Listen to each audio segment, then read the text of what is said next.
2025-26 करिता महानगरपालिकेच्या पिंपरी चिंचवड महानगरपालिकेच्या निवडणुकींसाठी नुकताच राज्य निवडणूक आयोगाच्या मार्फत कार्यक्रम जाहीर करण्यात आलेला आहे आणि या जाहीर केलेल्या कार्यक्रमानुसार 15 जानेवारी रोजी पिंपरी चिंचवड शहरामध्ये महानगरपालिकेसाठी मतदान होणार आहे।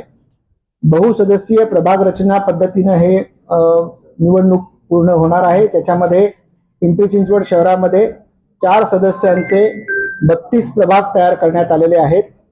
32 प्रभागांमध्ये हे पूर्ण मतदान प्रक्रिया पार पाडणार असून त्याकरिता संपूर्ण शहरामध्ये 8 निवडणूक निर्णय अधिकाऱ्यांची आम्ही रचना केलेली आहे।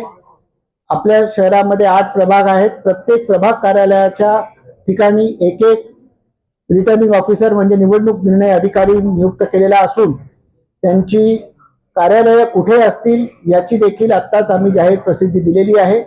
8 निवडणूक निर्णय अधिकारी व त्यांच्या मदतीला 3 सहाय्यक निवडणूक निर्णय अधिकाऱ्यांची आम्ही नियुक्ती केलेली आहे।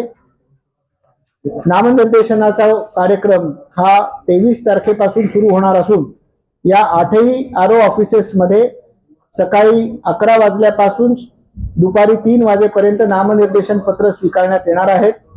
नामनिर्देशन पत्र स्वीकारण्याची अंतिम तारीख ही 30 तारीख असून 30 तारखेला दुपारी 3 वाजेपर्यंत नामनिर्देशन पत्र आरओ कार्यालयामध्ये स्वीकारण्यात येतील।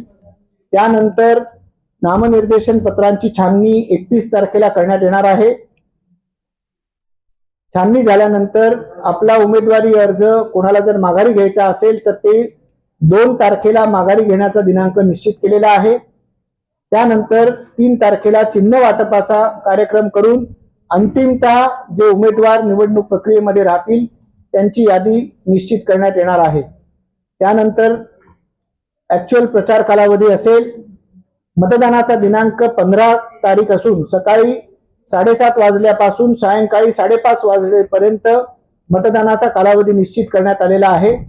8 आरओच्या कार्यक्षेत्रामध्ये 8 ठिकाणी स्ट्रॉंग रूम राहतील आणि 8 ठिकाणी जिथे स्ट्रॉंग रूम आहेत त्याच्याच नजीक मतदानाची मोजणी देखील आरओ कार्यालय क्षेत्रानुसार करण्यात येणार आहे।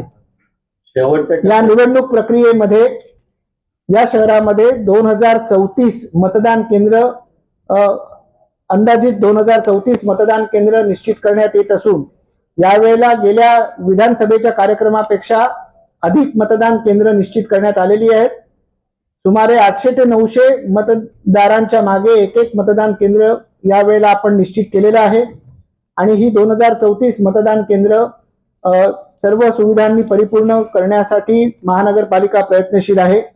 या मतदान केंद्रांवरती आपल्याला जे मतदान कर्मी लागणार आहेत त्यांची संख्या 10,250 इतकी सुमारे निश्चित करण्यात आलेली असून त्यांचे देखील आदेश पारित करण्यात आलेले आहेत आणि त्यांचं देखील प्रशिक्षण लवकरच सुरू करण्यात येणार आहे। आचारसंहिता लागू झालेली असून सर्व इच्छुक उमेदवार जे पॉलिटिकल पार्टीजच्या माध्यमातून निवडणूक लढवणार आहेत त्या सर्वांना अशी विनंती करण्यात येते की त्यांनी देखील आचारसंहितेची पूर्ण माहिती घ्यावी आणि आचारसंहितेचं पूर्णपणे पालन करावं आणि नागरिकांना असं आवाहन करण्यात येतं की त्यांनी देखील या मतदान प्रक्रियेमध्ये निर्भयपणे सहभागी होऊन आपला मतदानाचा हक्क बजावावा। हे वातावरण अत्यंत शांत आणि निर्भय वातावरण राखण्यासाठी मतदान करण्यासाठी पोषक असं वातावरण निर्माण करण्यासाठी महानगरपालिका आणि येथील पोलीस सीपी असतील आणि त्यांची संपूर्ण यंत्रणा असेल हे सर्वजण कटिबद्ध आहेत आणि चांगल्या रीतीनं इकडचं मतदान होईल याची आम्हाला खात्री आहे। मतदार यादी नुकतीच अंतिम जाहीर करण्यात आलेली आहे। काही दुबार मतदारांची नावे त्याच्यामध्ये प्राप्त झालेली आहेत त्यांची पडताळणी करण्यात येत असून 22 तारखेपर्यंत ही पडताळणीची प्रक्रिया अंतिम करण्यात येणार आहे। कोणत्याही प्रकारची जर जे इच्छुक उमेदवार आहेत त्यांना ज्या काही एनओसी लागतात त्यासाठी महानगरपालिकेच्या वतीनं एक ऑनलाईन प्रणाली निर्माण केलेली आहे। कुठल्याही जर एनओसी आवश्यक असल्यास ऑनलाईन त्यासाठी ते अर्ज करू शकतात। भविष्यामध्ये जे उमेदवार मतदान प्रक्रियेमध्ये भाग घेणार आहेत आणि उमेदवार म्हणून उभे राहणार आहेत त्यांना विविध परवानग्या घ्याव्या लागतात। त्यासाठी देखील ऑनलाईन पद्धतीने एक खिडकी पद्धतीनं त्यांना सर्व परवानग्या मिळतील यासाठी प्रणाली निर्माण करण्याचे प्रयत्न महानगरपालिकेच्या वतीनं सुरू आहेत. आचारसंहिता योग्य रीतीनं पाळली जावी याकरिता SST, flying squads, video surveillance units यांची रचना करण्यात येत आहे. प्रत्येक आरोग्य कार्यक्षेत्रामध्ये 2-2 फ्लाइंग स्क्वॉड्स राहणार आहेत. यासोबतच विविध ठिकाणी स्टॅटिक सर्व्हेलन्स टीम्स राहतील. गरजेनुसार व्हिडिओ मॉनिटरिंग केलं जाईल.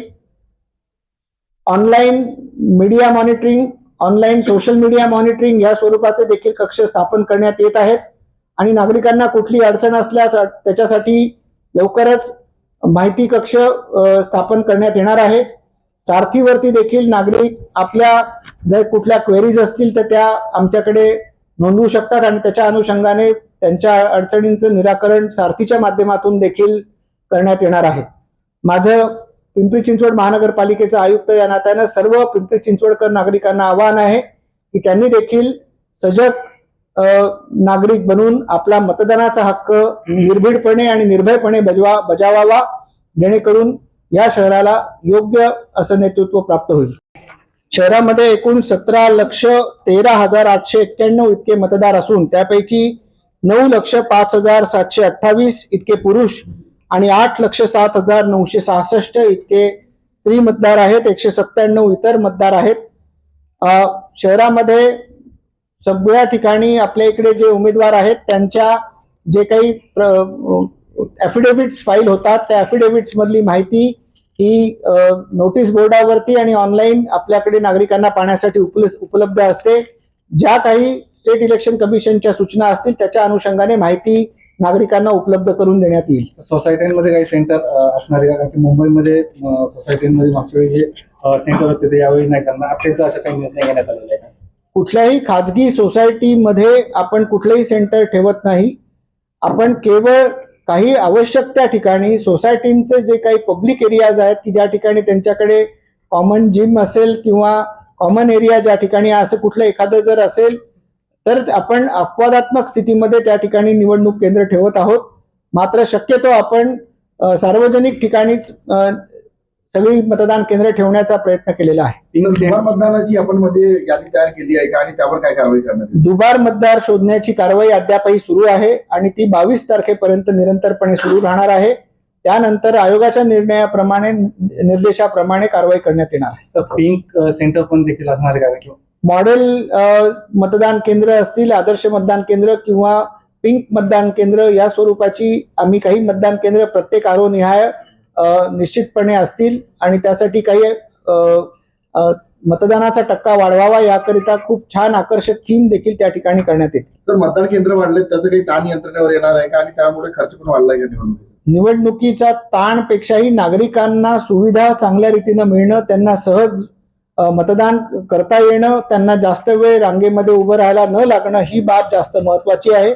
नागरिकांना अधिकाधिक नागरिकांना आपला मतदानाचा हक्क बजावता यावा याकरिता ज्या काही सुविधा आपल्याला महानगरपालिकेच्या वतीनं नागरिकांना देण्यात येतील द्याव्या लागतील त्या देण्याचा आमचा प्रयत्न राहणार आहे. शहरामध्ये आता आचारसंहिता लागलेली असताना सुद्धा जे इच्छुक उमेदवार आहेत त्यांचे सिम्बॉल सहित प्लेट लागले आपल्या विभागाने काढलेले नाही, त्याच्यावर काय कारवाई होणार आहे? गेल्या 24 तासापूर्वीच मतदानाची आचारसंहिता लागू झालेली आहे आणि स्पष्ट निर्देश संपूर्ण यंत्रणेला देण्यात आलेले आहेत की कुठल्याही इच्छुक उमेदवारांचे कुठल्याही पक्षाचे जर कुठले फ्लेक्स असतील तर ते सर्व फ्लेक्स काढण्यात यावेत आणि त्यासाठी 48 तासाची मुदत देण्यात आलेली होती. आज संध्याकाळपर्यंत ऑलमोस्ट सगळेच फ्लेक्स निघून जातील. सर, शहरात बऱ्याच ठिकाणी देवाभाऊचे फलक आहेत, अजून ते झाकण्यात आले नाही आणि ते काढण्यात आले. कारवाई सुरू आहे, ती आज संध्याकाळपर्यंत ही संपूर्ण कारवाई करण्यात येईल.